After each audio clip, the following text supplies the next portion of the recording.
अस्सलाम वालेकुम। मेरा आज का टॉपिक सक्सेसफुल पेरेंटिंग है और इसमें हम सोशल डायमेंशन पे बात करेंगे।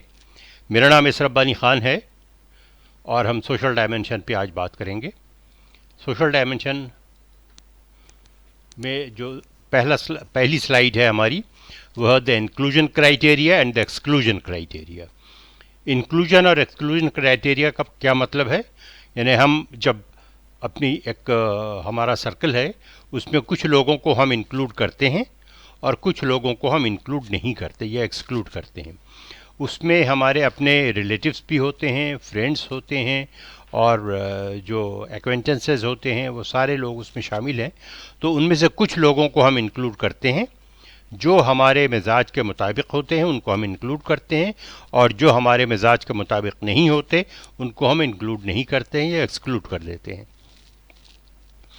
और जब हम बात करेंगे सोशल डायमेंशन की, तो हमने एक ABC फार्मूले के तहत हम इस पूरे लेक्चर को लेके आगे चलेंगे, सेमिनार को। ABC का मतलब है एटीट्यूड, बिहेवियर एंड कल्चर।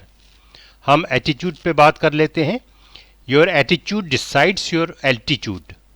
इसका मतलब ये है कि जैसा आपका एटीट्यूड होगा वैसे ही आपकी जो ज़िंदगी है उसी रफ्तार से चलेगी, या तो वो आगे बढ़ेगी या पीछे हटेगी, या तो आप डेवलप करेंगे, इम्प्रूव करेंगे, या डेवलप नहीं करेंगे और डिक्रीज़ करेंगे। तो ये आपके एटीट्यूड पे मुनहसर है। एटीट्यूड के बेसिस के ऊपर बिहेवियर डिसाइड होता है, बिहेवियर के बेसिस के ऊपर एक्शन डिसाइड होता है, और एक्शन के बेसिस के ऊपर सक्सेस डिटरमिन होती है या डिसाइड होता है। और ये जो है, ये इसको हम माइंडसेट कह सकते हैं। जैसा आपका माइंडसेट है, जैसा आपके बच्चे का माइंडसेट है, उसी हिसाब से कामयाबी आपको मिलेगी। एटीट्यूड इज फीलिंग और ओपिनियन अबाउट समथिंग और समवन और way of behaving that's caused by this. यानी आपकी जो फीलिंग है और आपकी जो ओपिनियन है, उसके बेसिस के ऊपर आप जैसा रिएक्ट करते हैं या एक्ट करते हैं, वो आपका एटीट्यूड है। सोशल एटीट्यूड में हम इंडिविजुअल एटीट्यूड को सोशल ऑब्जेक्ट्स पे डायरेक्ट करते हैं। सोशल ऑब्जेक्ट क्या है? एक गैदरिंग है, एक ग्रुप है, एक टीम है, और उस पूरे ग्रुप का जो एटीट्यूड है उसके बेसिस के ऊपर आप अपना एटीट्यूड डिसाइड करते हैं। इसमें एक नॉलेज फंक्शन है। नॉलेज फंक्शन से क्या मुराद है कि किसी शख्स के बारे में आपको जो नॉलेज होती है उसके बेसिस के ऊपर आप उस शख्स से रिएक्ट करते हैं, या उसके बेसिस के ऊपर आप उसके साथ बिहेव करते हैं। और वही हाल एनवायरनमेंट का है। यानी एनवायरनमेंट जो है वो सोशल एनवायरनमेंट है, जिसमें बहुत सारे लोग हैं, बहुत सारे रिश्तेदार हैं, और उनके बारे में जितनी आपकी मालूमात है उसी हिसाब से आप रिएक्ट करते हैं। मिसाल के तौर पर एक ऐसी गैदरिंग है जिसमें बहुत हाई सोशल स्टेटस के लोग हैं और आप उतने हाई सोशल स्टेटस के नहीं हैं, तो आपका बिहेवियर अकॉर्डिंग टू होगा। अगर मिसाल के तौर पर उस गैदरिंग में सब आपके मुकाबले में लो सोशल स्टेटस के लोग हैं, तो आपका बिहेवियर उसी हिसाब से होगा। और इसका डायरेक्ट इम्पैक्ट जो है वो आपकी कम्युनिकेशन पे होता है। आप किस तरीके से कम्युनिकेट करेंगे उन लोगों से, और किस तरीके से कोलैबोरेट करेंगे या उनके साथ आप जो है वो इंटरेक्ट करेंगे। और इसके बेसिस के ऊपर आपका जो कंट्रीब्यूशन है वो कल्चर में कंट्रीब्यूशन होगा। कल्चर के बारे में हम अभी बात करेंगे। जो आपका एक कल्चर आप डेवलप करते हैं, आप अपनी सोसाइटी में, अपने माहौल में, अपने गैदरिंग में जो आप एक कल्चर डिसाइड करते हैं, उसके बेसिस के ऊपर उसमें आपका कंट्रीब्यूशन होगा। How you perform daily task and responsibilities, वो आपके एटीट्यूड पे है। मिसाल के तौर पर अगर किसी शख्स को आप नेगेटिव समझते हैं, आपका अगर नेगेटिव एटीट्यूड है, तो उसको बहुत सारे काम आप नहीं करने देंगे। मिसाल के तौर पर आप समझते हैं कि ये जो शख्स है ये राज जो है वो राज में नहीं रख सकता, ये कॉन्फिडेंस बरकरार नहीं रख सकता, तो आप कोई राज की बात उसको नहीं बताएंगे। अगर कोई आदमी बहुत ज़्यादा राज की बात रख सकता है तो आप शेयर करेंगे, चाहे वो ऑफिशियल हो या पर्सनल हो, उसके साथ आप शेयर करेंगे। और इस तरीके से आपका जो एटीट्यूड है वो आपकी कामयाबी को डिसाइड करेगा, आपकी हैप्पीनेस को डिसाइड करेगा। ये हम डायरेक्ट एक्सपीरियंस के बेसिस से एटीट्यूड डेवलप होता है। सोशल इन्फ्लुएंस इसमें होता है, इसमें मीडिया एक्सपोजर होता है। मिसाल के तौर पर जो आपका अपना एक्सपीरियंस है किसी भी सोसाइटी के लिए, किसी भी शख्स के साथ, तो उसके बेसिस के ऊपर आपका एटीट्यूड होगा, पॉजिटिव होगा या नेगेटिव होगा और वॉट। सोशल इन्फ्लुएंस क्या है आपके ऊपर, सोसाइटी का प्रेशर क्या है, सोसाइटी का इन्फ्लुएंस क्या है, उसके बेसिस के ऊपर आप डिसाइड करेंगे कि आपको कैसा इंटरेक्ट करना चाहिए, कैसा रिएक्ट करना चाहिए। मीडिया एक्सपोजर है, मिसाल के तौर पर पॉलिटिकल कोई न्यूज़ आती है तो आप उसके बेसिस के ऊपर जो भी पॉलिटिशियंस हैं उसके बारे में आप एक राय कायम करेंगे और उनके बारे में फिर आपका एटीट्यूड उसी किस्म का होगा। तो ये जो है इसमें 3 पिलर्स हम कह सकते हैं, behaviour, emotion and cognition. Emotion को हम इफेक्टिव भी कह सकते हैं, इसलिए कि इमोशन जो है वो इफेक्ट होता है किसी दूसरे के एटीट्यूड या बिहेवियर से। तो जो बिहेवियर है उसके बेसिस के ऊपर आपका एटीट्यूड जो है वो बेस करेगा, आपके इमोशन के बेसिस के ऊपर बेस करेगा। और कॉग्निशन का मतलब है मेंटल फंक्शन। तो मेंटल फंक्शन जो है वो उसके बेसिस के ऊपर आपका एटीट्यूड डिसाइड करेगा। यानी जो इमोशन है और जो माइंड है या मेंटल कंडीशन है उसके बेसिस के ऊपर बिहेवियर डिसाइड होता है या एटीट्यूड डिसाइड होता है। कॉग्निटिव एटीट्यूड को हम रेफर कर सकते हैं थॉट, परसेप्शन और आइडियाज़। आपकी सोच क्या है, आपका परसेप्शन क्या है किसी चीज़ के बारे में, किसी शख्स के बारे में, किसी ग्रुप के बारे में, किसी मुल्क के बारे में एंड सो ऑन। तो उसके बेसिस के ऊपर आपके जो लाइक्स हैं और डिसलाइक्स हैं वो डिसाइड किए जाएंगे। सिग्निफिकेंट फीचर्स ऑफ एटीट्यूड के जो हैं वो valence, extremeness, simplicity and centrality. Valence में पॉजिटिविटी है, नेगेटिविटी है। पॉजिटिविटी में कॉन्फिडेंस है, हैप्पीनेस है, सिंसियरिटी है, डिटर्मिनेशन है। नेगेटिविटी में एंगर है, डाउट है, फ्रस्ट्रेशन है। एक्सट्रीमनेस है, कितना ज़्यादा आप एक्सट्रीम पॉजिटिवली जा सकते हैं, कितना ज़्यादा एक्सट्रीम आप लोअर लेवल पे जा सकते हैं। सिंपल, कितने सिंपल हैं आप या आप कितने कॉम्प्लेक्स हैं। सिचुएशन कितना सिंपल है, सिचुएशन कितना कॉम्प्लेक्स है, उसके बेसिस के ऊपर आपका बिहेवियर होगा।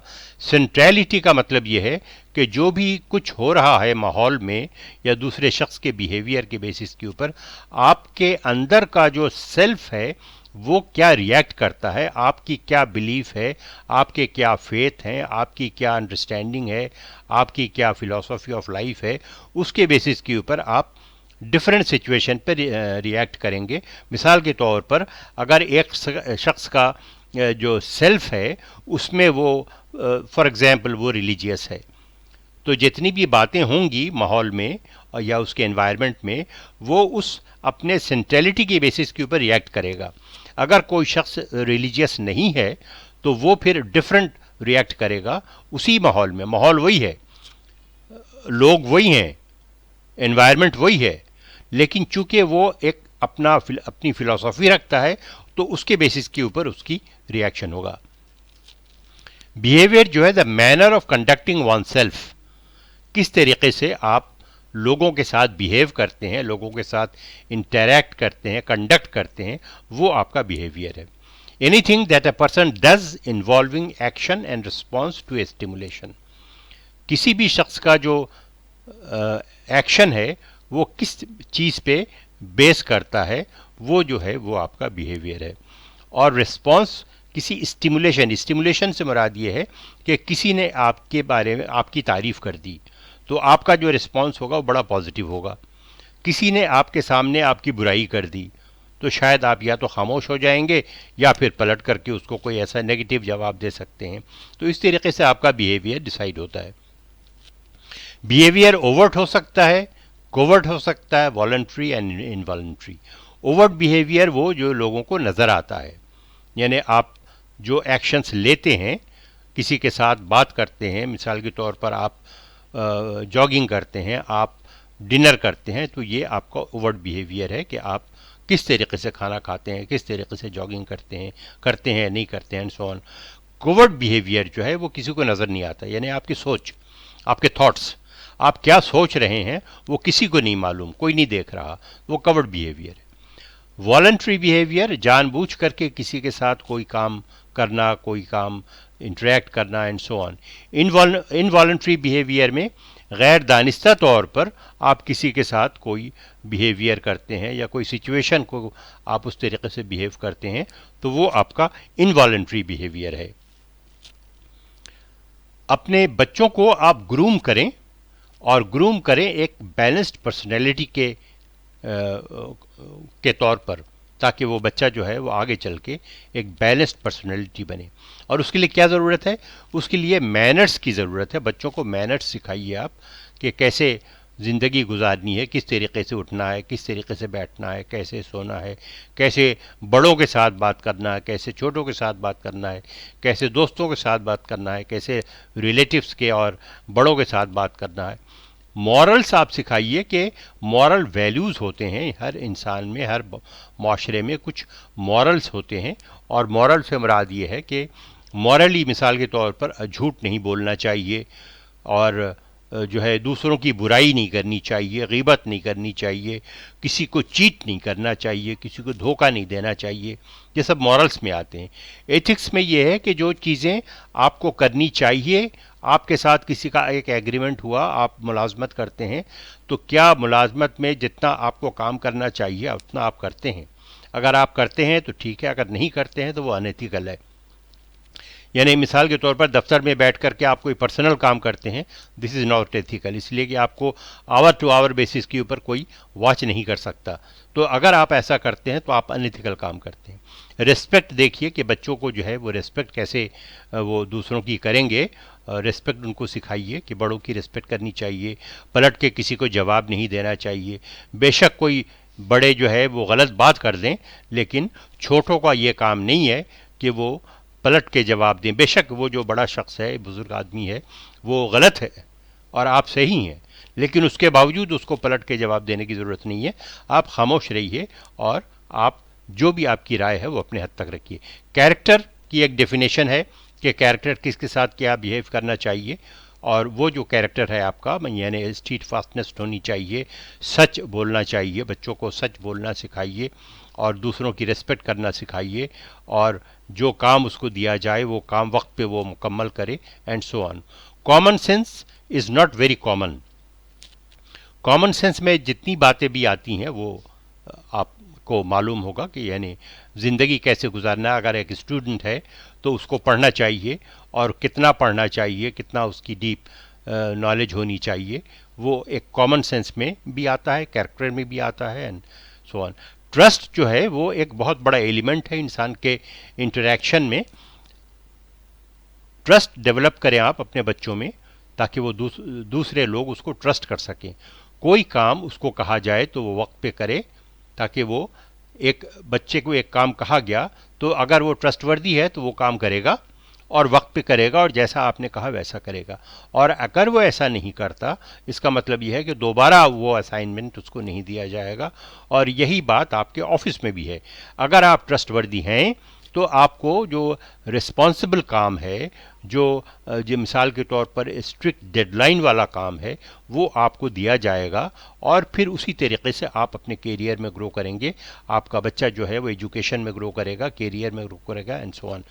पेशेंस होना चाहिए, इतना ज़्यादा एरोगेंट होने की ज़रूरत नहीं है।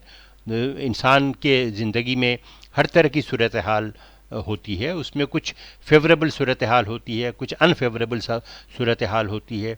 उसको एरोगेंस के साथ, गुस्से के साथ, एंगर के साथ रिएक्ट करने की ज़रूरत नहीं है। पेशेंस होना चाहिए, सब्र होना चाहिए, तहम्मुल होना चाहिए, इंटीग्रिटी होनी चाहिए कि आप अपने आप को क्या समझते हैं, आपके क्या वैल्यूज़ हैं। आपके जो वैल्यूज़ हैं, आपके बच्चों के अंदर एक वैल्यू आप उसके अंदर क्रिएट करें, ताकि वो उनकी इंटीग्रिटी हो कि क्या चीज़ वो करना उनको चाहिए और क्या चीज़ उनको नहीं करना चाहिए। और सबसे जो अहम बात मैं समझता हूँ ज़िंदगी में, वो लव है। लव की कोई इंतहा नहीं है। मेरा फ़लसफ़ा ये है कि ज़िंदगी के जितने भी आपके मसले मसाइल हैं, आपके बच्चों के मसले मसाइल हैं, वो लव से हल हो सकता है। उसमें कोई एरोगेंस की ज़रूरत नहीं है, उसमें कोई दूसरे चीज़ की ज़रूरत नहीं है। अगर आप अपने बच्चों को लव सिखाइए तो मुझे यकीन है कि वो हमेशा कामयाब रहेगा। पर्सनैलिटी टाइप में हम आ जाते हैं optimistic, pessimistic, trusting and invoice. Optimistic आपको मालूम है, पॉजिटिव एटीट्यूड होना चाहिए, पॉजिटिव सोच होना चाहिए, पॉजिटिव एक्शन रिएक्शन होना चाहिए।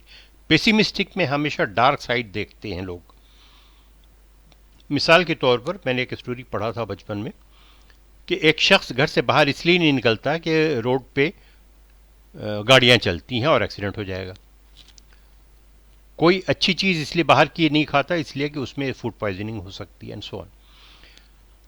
तो ये पेसिमिस्टिक एटीट्यूड नहीं होना चाहिए। अगर हम पेसिमिस्टिक एटीट्यूड को इख्तियार करेंगे, जैसे मैंने कहा कि रोडों पे गाड़ी चलती है, लिहाजा अगर आप रोड पे जाएंगे तो एक्सीडेंट हो जाएगा, एक्सीडेंट हो जाएगा तो मर जाएंगे, और मर जाएंगे तो फिर ये पेसिमिस्टिक एटीट्यूड। ऑप्टिमिस्टिक ये है कि साहब हम जाएंगे, रोड पे गाड़ियाँ चलती हैं और हम भी उस पे जाएंगे, हम बस पे जाएंगे, हम गाड़ी पे जाएंगे, हम जिस तरीके से भी होगा जाएंगे, लेकिन एक ऑप्टिमिस्टिक अप्रोच है। ट्रस्टिंग, जैसा मैंने कहा कि ट्रस्ट जो है वो ज़िंदगी में इसकी बड़ी अहमियत है, और अगर एक शख्स ट्रस्टवर्दी नहीं है, चाहे वो छोटा है या बड़ा है, उसको रिस्पॉन्सिबिलिटी नहीं दी जाती। स्कूल में मिसाल के तौर पर एक टीचर है, तो टीचर जो है वो उस बच्चे को ज़्यादा रिस्पॉन्सिबिलिटी देगी जो ट्रस्टवर्दी है, इसलिए कि उसको पता है कि ये बच्चा जब मैं कोई काम इसको दूंगी तो ये काम सही तरीके से करेगा और कल मुझे सबमिट करेगा। अगर कोई ट्रस्टवर्दी नहीं है तो उसको ये काम नहीं मिलेगा। इसका नतीजा क्या है? इसका नतीजा ये है कि वो जो बच्चा है वो टीचर का ट्रस्ट डेवलप करेगा, टीचर का कॉन्फिडेंस डेवलप करेगा, और फिर टीचर उसके साथ अच्छा बिहेव करेगी, और इस तरीके से वो अपने लाइफ में, अपने कैरियर में बेहतर हो सकता है। एनवायस में जो है वो हमेशा एक एनिमिटी वाला आइडिया आपके जहन में आता है कि इस आदमी ने मेरे साथ ऐसा किया, यकीनन कोई गड़बड़ है, यकीनन ये मेरा दुश्मन है, और दुश्मनी के बेसिस के ऊपर उसने मुझे ये बात कही या ये काम इसने मेरे ख़िलाफ़ किया। तो ये एटीट्यूड नहीं होना चाहिए। दुनिया में होते हैं, एनिमीज़ होते हैं, उसको आपको आइडेंटिफाई करने की ज़रूरत है, लेकिन आपका अपना एटीट्यूड इनवायस होना ज़रूरी नहीं है। आपका अपना एटीट्यूड ट्रस्टवर्दी होना चाहिए, फ्रेंडली होना चाहिए, और उसमें पॉजिटिविटी होनी चाहिए, पेसिमिज्म नहीं होना चाहिए। और इन तमाम चीज़ों की बुनियाद के ऊपर एक कल्चर बनता है। जिस सोसाइटी में आप रहते हैं, जितनी बातें मैंने की हैं, उसके बेसिस के ऊपर एक कल्चर बनता है, और कल्चर जो है वो एक सोशल बिहेवियर आपको देता है कि किस कल्चर में कैसा सोशल बिहेवियर होना चाहिए या करना चाहिए। वो एक इंस्टीट्यूशन है, टीचिंग इंस्टीट्यूशन है, मतलब ये कि वो आपको, अगर कोई कल्चर है तो वो आपको बहुत सारी चीज़ें सिखाता है कि क्या चीज़ होना चाहिए, किस तरीके से मिसाल के तौर पर डिनर करना चाहिए। और मैं जब यूरोप जाता था तो 7:30 बजे शाम में डिनर शुरू होता था और वो 11 बजे तक चलता था।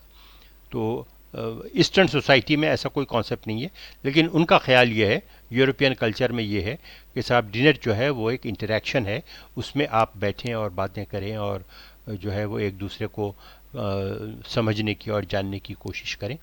तो वहाँ का एक सोशल बिहेवियर है, वो एक इंस्टीट्यूशन है। नॉर्म्स वो चीज़ें हैं जो नॉर्मली लाइफ में होती हैं, या सोसाइटी में होती हैं, या माशरे में होती हैं, उसके बेसिस के ऊपर आप एक्शन या रिएक्शन लेंगे।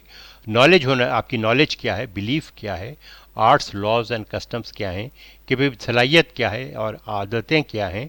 मिसाल के तौर पर एक आदमी स्मोकर है, तो क्या वो महफिल में बैठ कर के स्मोक कर सकता है? नहीं कर सकता, ये उसको मालूम होना चाहिए। अगर ऐसा है तो फिर उसके ख़िलाफ़ एक्शन भी हो सकता है। और किसी रेस्टोरेंट में चले गए आप, कोई अच्छा सा रेस्टोरेंट है, वहाँ पे आपने स्मोकिंग शुरू कर दी, जबकि स्मोकिंग पब्लिक प्लेसेस पे मना है। एक वेटर आया, आपको उसने कहा कि साहब जो है आप यहाँ पे स्मोकिंग नहीं कर सकते, और आप नाराज़ हो गए। भाई मैं तो यहाँ पे डिनर करने आया हूँ, मैं तो करूँगा स्मोकिंग। तो ऐसा नहीं है, इसलिए कि वो एक सोशल बिहेवियर पहले डिसाइड किया जा चुका है कि पब्लिक प्लेस के ऊपर आप स्मोकिंग नहीं कर सकते। दैट मीन्स कि आप नहीं कर सकते, और उसमें कोई दो राय नहीं है। कल्चर जो है वो ओरिजिन करता है, या उसका जो फॉर्म होता है वो रीजन टू रीजन डिफ़र करता है, और एरिया टू एरिया डिफ़र करता है। मिसाल के तौर पर पाकिस्तानी कल्चर है, इंडियन कल्चर है, यूरोपियन कल्चर है, अमेरिकन कल्चर है, अफ्रीकन कल्चर है, एंड सो ऑन। तो कल्चर जो है वो किस कल्चर में क्या काम होता है, कैसे होता है, कौन सी बात करनी चाहिए, कौन सी बात नहीं करनी चाहिए। मिसाल के तौर पर ईस्टर्न कल्चर में अगर किसी को आप विश करते हैं, किसी बच्चे को, तो आप उसके सर पे हाथ रख करके विश करते हैं। चाइना में सर पे हाथ रखने का मतलब ये है कि आप चाहते हैं कि वो बच्चा मर जाए। तो ये आपको समझने की ज़रूरत है कि किस कल्चर में क्या काम हो सकता है, क्या नहीं हो सकता।